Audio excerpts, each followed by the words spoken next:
warahmatullahi wabarakatuh. Bertemu lagi dengan saya Alvin Yasin di channel JTC Indonesia. Baik, semuanya para teman-teman, semuanya di sini saya bersama ketua dari JTC Indonesia.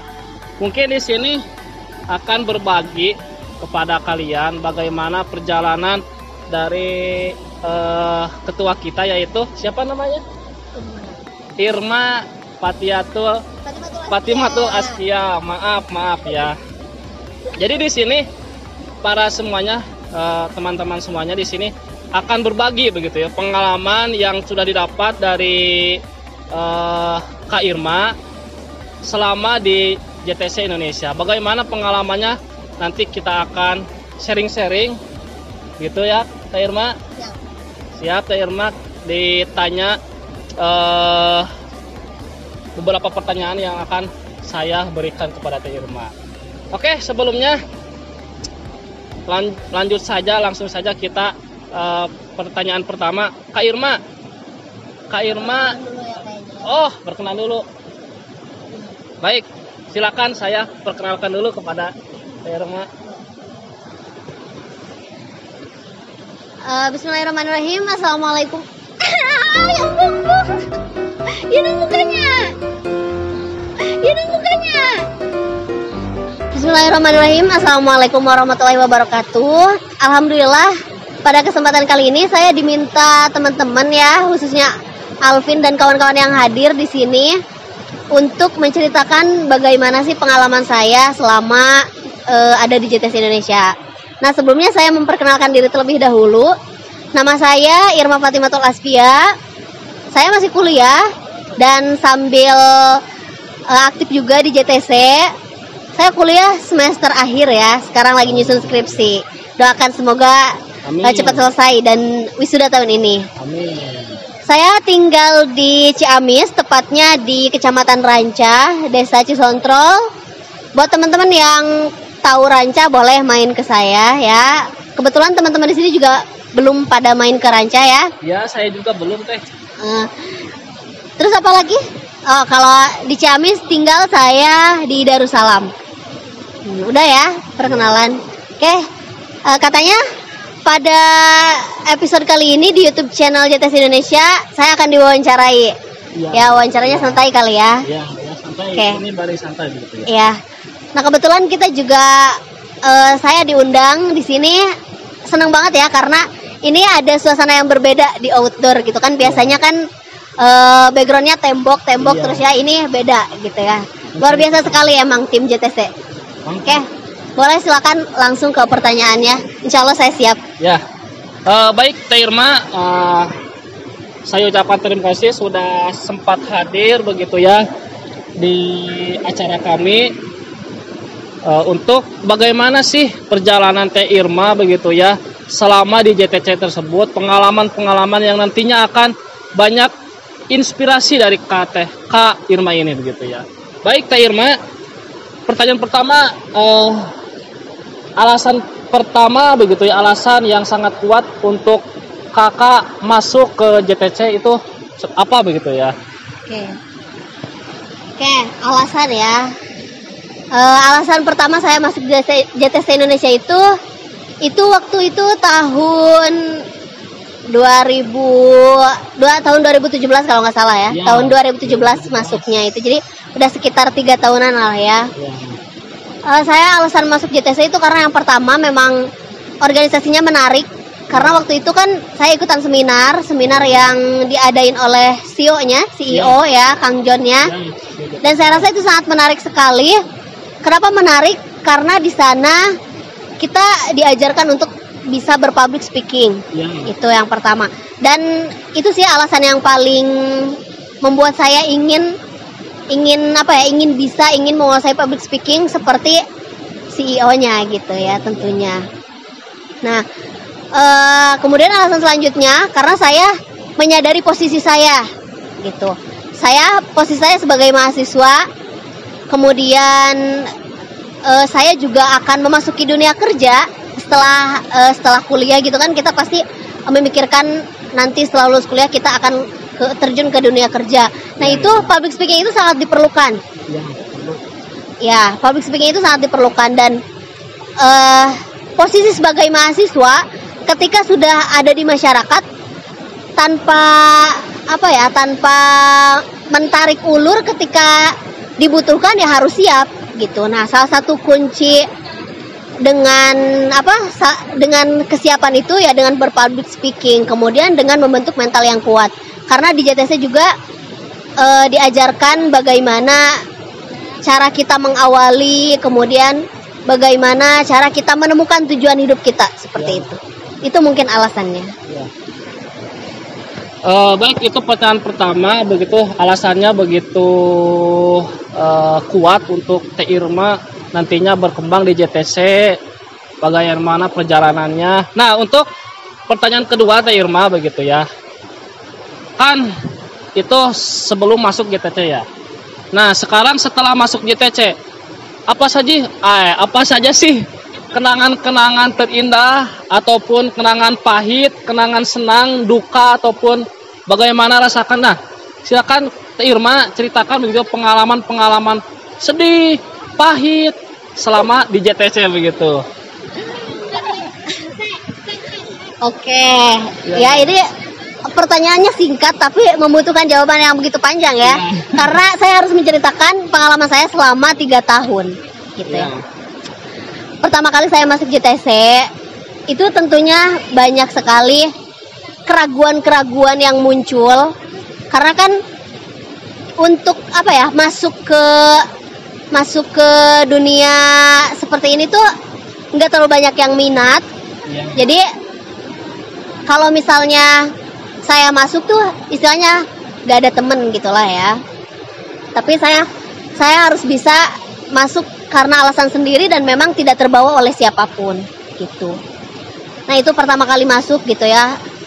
Tapi dari awal saya sudah yakin kalaupun misalnya nanti saya tidak mampu, saya akan berusaha sekuat mungkin gitu ya. Nah, pengalaman yang paling menyenangkan itu ketika saya ditantang untuk bertahan hidup di waktu itu saya dikasih challenge ya sama sama CEO-nya. Waktu itu tim saya tuh 6 orang. Ya, ada 6 orang. Waktu itu kita nggak dikasih tahu mau kemana, kemudian mau apa. Tapi pokoknya hari ini harus ke kantor. Kemudian nggak boleh bawa uang, nggak boleh bawa HP. Diantarkan naik Grab. Si abang Grabnya gak dikasih tahu tujuannya kemana dan dilarang ngasih tahu ke kita mau kemananya gitu kan. Ternyata kita diturunin di pasar yang lumayan jauh banget lah, jauh dari Ciamis gitu. Kita diturunin di pasar di sebuah kawasan gitulah ya, di Kawali tepatnya. Jauh kan ya dari Ciamis ke Kawali. Ya. Ciamis itu sangat jauh. Iya, jauh. Makanya pas nyampe kita disuruh buka amplop gitu kan, kita dikasih amplop masing-masing. Kita disuruh buka amplop dan isi amplopnya itu yang pertama kamu harus mendapatkan buah nanas. 2 buah nanas. Nah, yang kedua kamu harus mendapatkan 3 buah apel kalau nggak salah. Nah, kita kan pastinya nggak bawa uang, nggak bawa handphone gitu. Kemudian misi yang ketiga, kita harus bisa kembali ke sana dengan selamat. Bayangkan. Berarti di otak saya langsung terpikir, berarti saya gimana caranya dapat uang, 1 buat beli 2 buah nanas, yang kedua buat beli 3 buah apel, dan yang ketiga buat kembali lagi ke Ciamis, gitu kan? Nah, itu di sana sendiri-sendiri, gitu kan? Semuanya misinya beda-beda. Yang lain ada yang buah salak, buah rambutan, buah mangga dan berbagai. Tapi kalau saya buah nanas sama buah apel. Nah, saya mikir kan tuh. Ini gimana caranya dapat uang gitu kan. Sementara kita di kantong nggak bawa, terus handphone juga nggak bawa, mau minta bantuan sama siapa gitu kan. Terus akhirnya saya mikir ya berarti kita harus nyari uang gitu kan. Nah, gimana caranya cari uang? Udah kepikiran tuh kayaknya mendingan bersih-bersih di tempat makan, di tukang bakso gitu atau apa gitu. Tapi saya pikir waktu itu udahlah ke alun-alun aja dulu, ke alun-alun Kawali gitu kan. Nah di alun-alun Kawali saya menawarkan jasa foto. Ya. Nah, Oh, jadi menarik. ada ibu-ibu yang lagi berselfie. Bu, boleh nggak saya fotoin gitu kan? Bayarannya terserah ibu. Ini saya lagi challenge di JTC. Kalau saya harus bisa bertahan hidup gitu, dan ini tantangannya, dan gimana caranya itu terserah kita mau cari uang di mana. Nah saya jelasin dulu kan ke ibu-ibunya, takutnya kan gimana takut dikira nanti HP-nya dibawa gitu kan, dibawa kabur. Saya jelasin dulu ke ibu-ibunya. Oh boleh neng, kata ibu-ibunya. Itu dikasih 10.000 kalau nggak salah ya. Lumayan kan sekali foto 10.000. Itu buat beli 1 nanas gitu kan. Terus sisanya saya keliling-keliling di pasar, nanya-nanya ke ibu-ibu, Bu ada yang bisa dibantu nggak gitu. Itu saya berdua ya. Saya berdua sama partner saya. Jadi yang tadi dapat 10.000 itu dibagi 2, jadi 5.000. Terus pas ke pasar, Bu ada yang bisa dibantu nggak? Terus aja gitu. Kan banyak yang nolak. Maksudnya nggak ada yang perlu dibantu. Di sini mau warung kecil katanya gitu. Tapi ada juga yang oh buat apa gitu neng gitu kan. Ada juga yang berbaik hati gitu. Nggak perlu kerja, langsung dikasih uang. Kan saya masih inget tuh ke tukang asinan kalau nggak salah ya. Boleh lah Bu, saya mungkusin asinan, nggak apa-apa bau juga tangannya gitu. Ih kasihan, jangan nanti tangan neng bau gitu kan, kata tukang asinan. Nggak apa-apa Bu gitu. Tapi si ibunya dikasih gitu kan, karena itu tuh udah berapa jam gitu ya, udah hampir 2 jam gitu nggak dapat lagi uang gitu. Akhirnya dikasih lah sama si ibu itu. Pas kita ya udah Bu, kalau nggak bisa dibantu kita pergi kan. Tapi si ibu-ibunya nyusul, neng cenah ini ada rezeki sedikit cenah. Kasihan sama si nengnya. Ibu nggak usah, kita kan nggak kerja gitu. Tapi kan dia maksa gitu. Ya di situ saya makin percaya kalau emang ketika kita berniatan baik itu pasti Allah juga menghadirkan orang-orang baik buat kita gitu. Terus di sana juga saya hikmahnya, oh jadi kita itu pasti dikasih rezeki sama Tuhan, sama Allah gitu. Itu kita posisinya nggak bawa uang, nggak bawa handphone, ya kayak gelandangan tapi pakaiannya bagus biasa gitu kan. Iya pakaiannya biasa. Ya saya semakin yakin kalau emang organisasi ini tuh mengajarkan hal yang baik. Organisasi ini tuh menanamkan karakter yang berbeda gitu. Bagi orang yang ikut dan yang tidak tuh pasti beda gitu. Kemudian CEO-nya juga menjelaskan gitu kan pas sampai akhirnya dapat uang gitulah ya, singkatnya kita dapat uang, pulang naik umum, nggak naik Grab karena kan Grab mahal ya. Kita naik umum. Itu saya sebelumnya belum pernah sih, jarang banget naik umum gitu kan. Saya tuh selalu takut kalau misalnya naik umum, takut diculik lah, terus takut ketiduran, terus nanti barang-barang hilang. Pokoknya kalau naik umum tuh nggak mau gitu kan. Tapi hari itu ya saya harus naik umum buat ngirit gitu kan. Nah akhirnya sampailah ke Ciamis, ke terminal, kemudian naik angkot sampai di kantor lagi. CEO-nya nanya pengalaman kita dan dia bilang, ya itulah pelajaran. Kalau misalnya cuma hanya bermodalkan kata-kata, ya mungkin cuma diingat. Tapi kalau misalnya kita praktikan, kemudian kita survive langsung ke lapangan, kita akan lebih menguasai gitu. Lebih dari diingat, tapi akan lebih ngena aja gitu pendidikannya. Iya, lebih ngena pendidikannya. Itu sih yang paling berkesan. Terus yang paling menyedihkan itu ketika itu saya masih 6 orang ya timnya dulu. Kita tuh ngadain acara, ya masih banyak. Sekarang tinggal 2 orang ya dari 6 itu. Tinggal 2 orang, tinggal saya sama Teh Nurul doang. Tapi nggak apa-apa. Teman-teman yang lain juga keluar bukan karena mereka menyerah, tapi karena alhamdulillah mereka juga udah banyak tawaran-tawaran yang berbeda gitu. Kalau saya masih pengen aktif di JTC. Mungkin kalau mereka sudah mendapatkan hasil yang memang memuaskan gitu. Kalau saya memang masih ingin aktif di JTC. Banyak belajar dan masih pengen banyak belajar gitulah. Nah pas yang paling menyedihkan itu kita mau ngadain acara tuh. acaranya gede kan ya, se-Kabupaten Ciamis.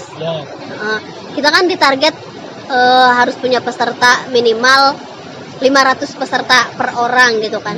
Nah, saya itu nggak capai target, itu sih yang paling menyedihkan. Dan berarti kita harus mengkoreksi kenapa nih kita nggak capai target. Kemudian acaranya juga kita kan cuma 6 orang panitianya, jadi cuma sedikit ya. Kita belajar dari sana. Kalau kesalahan-kesalahan yang dibuat gitu kan, kita ngadain acara yang saya rasain ya waktu itu emang kurang maksimal lah gitu, kurang maksimal. Tapi di situ dari situ saya belajar. Dan menurut saya di JTC itu benar-benar kalau bahasa Sundanya itu teu dihuapan wae gitu kan. Teu dihuapan wae. Jadi kita belajar mandiri. Gitu ya. Kita belajar untuk mandiri, dan kita memang benar-benar belajar untuk kehidupan yang memang sebenarnya terjadi di masyarakat. Nah, karena kejadian itu ya, pokoknya singkatnya karena kejadian yang acara itu, tim saya tinggal 2 orang lah singkatnya. Gitu. Nah itu saya sedih lah, teman-teman saya seangkatan meninggalkan kita berdua gitu kan, tinggal saya sama Teh Nurul aja. Tapi nggak apa-apa, mereka juga keluar dengan cara yang baik-baik dan memang sudah menemukan hal yang lebih baik untuk dirinya mereka gitu. Itu sih yang menyedihkan, dan itu juga sempat membuat saya juga berhenti aja ya, karena rasanya udah capek. Kemudian lebih banyak lagi lah tantangannya tuh. Kalau misalnya kita ke sekolah-sekolah, ada banyak sekali penolakan, itu udah biasa. Kita ditolak, kemudian kita dituduh juga kesannya tuh mengambil keuntungan gitulah atau apa. Padahal kan kita niatnya baik. Iya, kita tujuan utamanya kan menjadikan Ciamis Kabupaten Pendidikan dengan cara kita. Gitu dan. Tapi kadangkala orang ada yang berpendapat, lah ngapain harus ada organisasi itu? Kan udah ada lembaga sekolah. Padahal kan kita juga bertujuan sama tetapi dengan cara yang berbeda. Gitu. Nah, gitu sih. Ya, tapi apalagi pengalaman dari TRM ini sangat mengesankan gitu ya. Banyak sesuatu yang saya juga ambil gitu ya, hikmah dari pengalaman dari Teh Irma, mulai dari perjalanan ke Kawali, tidak membawa uang, tidak membawa HP, tidak membawa apapun, tapi bisa kembali lagi ke Ciamis dengan selamat gitu ya. Nah itulah salah satu pas awal masuk perjuangan ya. Dan di tengah jalan pula banyak kendala-kendala gitu ya. Perjuangan ditolak di sekolah lah, ditolak di mana saja ya, dianggap apa kita ini gitu ya. Tetapi tujuan dari JTC ini sangat baik gitu ya, menjadikan Kabupaten Ciamis ini menjadi Kabupaten Pendidikan. Nah itu saya mengambil hikmah dari Teh Irma begitu ya. Mudah-mudahan saya juga istiqomah di JTC Kak. Amin, ya. Amin. Istiqomah begitu ya, walaupun saya juga tim saya sekarang sedikit begitu ya, banyak yang keluar gitu. Terima kasih Kak Irma untuk itunya. Nah untuk sekarang Kak Irma sudah masuk di JTC begitu ya, jadi ketua begitu. Banyaklah hal-hal begitu ya. Kan Kak Irma sekarang sudah tingkat akhir begitu ya, sedang menjalani skripsi Kak, sedang mempersiapkan untuk pernikahan Kak. Begitu banyak gitu ya kesibukan yang mungkin Teh Irma itu sangat perlu diperjuangkan. Nah tapi Teh Irma masih sempat nih menyempatkan untuk masih aktif di JTC gitu ya, banyak program di JTC masih ikut andil. Nah motivasinya Kak masih bertahan di JTC gitu. Oke, jadi ya setiap orang pasti punya kegiatan masing-masing, punya kesibukan masing-masing. Pasti orang adalah yang lebih sibuk dari saya gitu kan. Saya posisinya semester akhir, terus juga ya mungkin di usia-usia seperti ini harus sudah mencari calon pendamping mungkin begitu ya. Dan lain sebagainya gitu. Saya juga kan di pesantren dan sebagainya. Nah, kenapa saya di tengah-tengah kesibukan saya masih menyempatkan di JTC karena saya tuh kalau misalnya saya mau berhenti dari JTC gitu, saya tuh suka mikir, saya tuh sejauh ini, bisa mandiri sejauh ini, bisa sekarang berbicara seperti ini tuh dari mana? Dari JTC. Yang melahirkan saya seperti ini tuh ibu saya sih. Ya. Tapi kan pendidikan yang benar-benar berpengaruh buat saya itu di JTC. Karena JTC itu menawarkan pendidikan yang memang tidak hanya intelektual saja, tapi juga kemampuan soft skill. Nah itu diasah benar-benar, dan selama 3 tahun ini tuh bisa sampai bicara seperti ini, bisa sampai mengisi di sekolah-sekolah, mengisi motivasi-motivasi seperti ini tuh perjalanannya tidak mudah. Pasti ya, apapun itu perjalanannya tidak mudah. Ketika kita mempunyai tujuan besar, pasti pengorbanan yang kita berikan juga harus besar gitu. Nah itu sih yang saya selalu pikirkan kalau misalnya saya mau meninggalkan JTC itu, saya bisa seperti ini tuh dari mana? Dari JTC gitu, dari pendidikan CEO gitu. CEO yang luar biasa kita kan, Mr. John. Itu menurut saya benar-benar sabar sih menghadapi berbagai tipe-tipe orang gitu kan. Ada yang baru selangkah aja udah menyerah. Ada yang mulai goyah tapi dia tetap yakinkan. Kemudian ya yang menyerah ya mungkin pada akhirnya dia tidak bisa memaksa seperti itu. Benar-benar kerasa pendidikan ke saya itu. Pendidikannya mental. Pokoknya CEO kita tuh luar biasa gitu. Itu sih yang selalu ada di pikiran saya. Saya tuh bisa seperti ini tuh dari JTC gitu. Ya baik, Teh Irma, itulah pengalaman ataupun masih Teh Irma tuh masih bertahan di JTC, itu alasannya begitu. Terakhir Teh Irma begitu ya. Terakhir sesi terakhir, pertanyaan terakhir. Kan sudah masuk di JTC sudah berapa tahun Kak? 3 tahun gitu ya, sudah lama, lumayan lama. Nah, hasil dari keringat, jerih payah, pengorbanan di JTC itu sampai sekarang, hasil ataupun manfaat dari kita mengikuti organisasi JTC ini seperti apa begitu? Saya ingin tahu ini. Oke, mungkin banyak orang yang bertanya, Eta deh, ngapain sih? Kalau bahasa Sundanya tuh gigi lindingan gitu ya, ngapain sih kesana kemari JTC kayak nggak jelas, ke sekolah-sekolah, ke dinas-dinas, ngapain sih gitu kan ya? Nah, sebenarnya itu kerasa banget manfaatnya. Ketika saya sering menyelenggarakan acara bersama tim gitu, kita kan ke sekolah sosialisasi. Nah, sosialisasi ini yang membuat kita menjadi lancar bicara. Nah, lancar bicara, kita jadi terbiasa berbicara di depan umum. Kemudian mental kita jadi terbentuk. Ketika orang lain menyuruh kita mempercayakan sesuatu kepada kita, walaupun dadakan, kita siap. Itu ya yang saya rasakan. Kan dulu ketika misalnya Teh Irma besok jadi MC, nggak mau, saya nggak bisa, saya harus ngapain, saya nggak kebayang, kalau ada tesnya mah boleh gitu kan. Nah, tapi kita sudah masuk JTC tidak bisa seperti itu. Teh Irma 1 jam lagi jadi MC, siap gitu. Nah nanti juga nanti juga kita di masyarakat gitu gitu kan. Saya kemarin terakhir nge-MC di acara PIKR dan BKR gitu kan.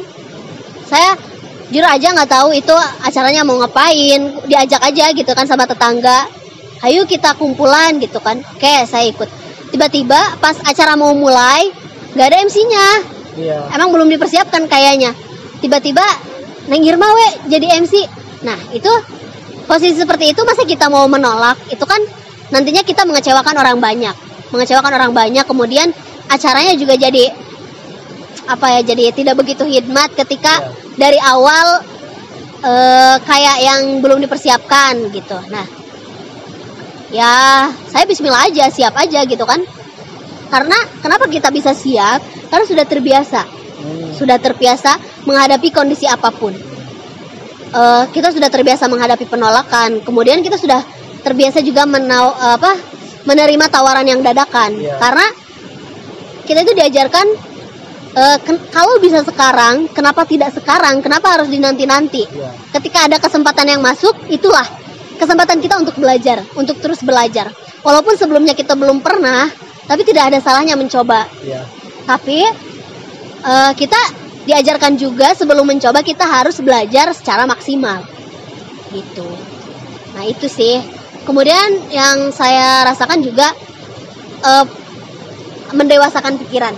Mendewasakan pikiran gitu. Nah, kenapa bisa mendewasakan pikiran?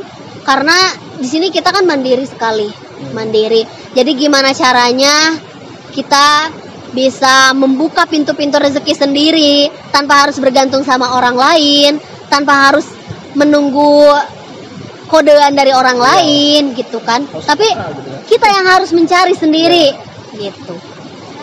Kita jangan mencari-cari dari orang lain, tapi orang lain yang harus cari kita. Itu di JTC dibentuk seperti itu. Ya, Teh Irma, itulah mungkin pengalaman dari Teh Irma sangat menginspirasi saya dan juga teman-teman nantinya di JTC untuk bisa berkembang, untuk bisa memajukan khususnya di bidang pendidikan di Kabupaten Ciamis. Dan saya juga Teh Irma, semenjak saya masuk di JTC baru setahun saya Kak, 2020 begitu ya.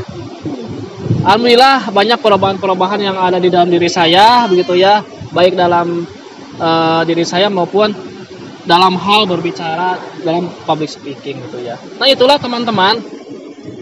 Jadi kalau ingin mengembangkan skill, mengembangkan potensi Anda, mengembangkan bakat Anda dalam hal apapun, kalau di JTC ini berkembangnya itu dalam hal public speaking. Jadi kalau public speaking ini sangat penting gitu ya.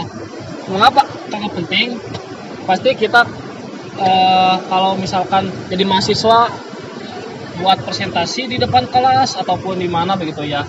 Nah jadi teman-teman kalau ingin masuk JTC begitu ya, ada pendaftarannya Kak? Gitu ya.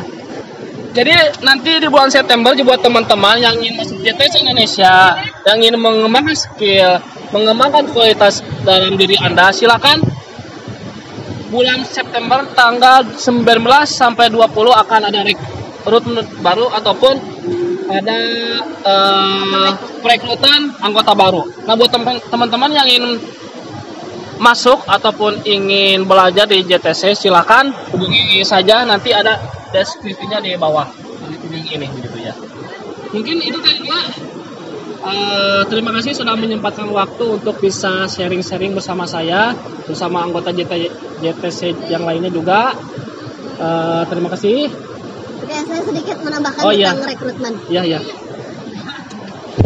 Nah, untuk rekrutmen kita rencana outdoor ya. Nanti kita informasikan di sosial medianya JTC Indonesia. Pokoknya ikuti aja. Follow Instagramnya jtc.indonesia. Kita share juga di Snap WA. Jadi buat teman-teman yang pengen gabung, pengen belajar bareng di JTC Indonesia, boleh banget. Kita buka open recruitment tanggal 19-20 September di outdoor. Pokoknya bakalan seru banget. Seru, pasti seru. Silakan ikutin gitu ya. Oke, buat teman-teman JTC ini banyak kan ya, nggak cuma kita berdua, ada Teh Lika, Teh Lulu, si Akang dan juga Teh Ika.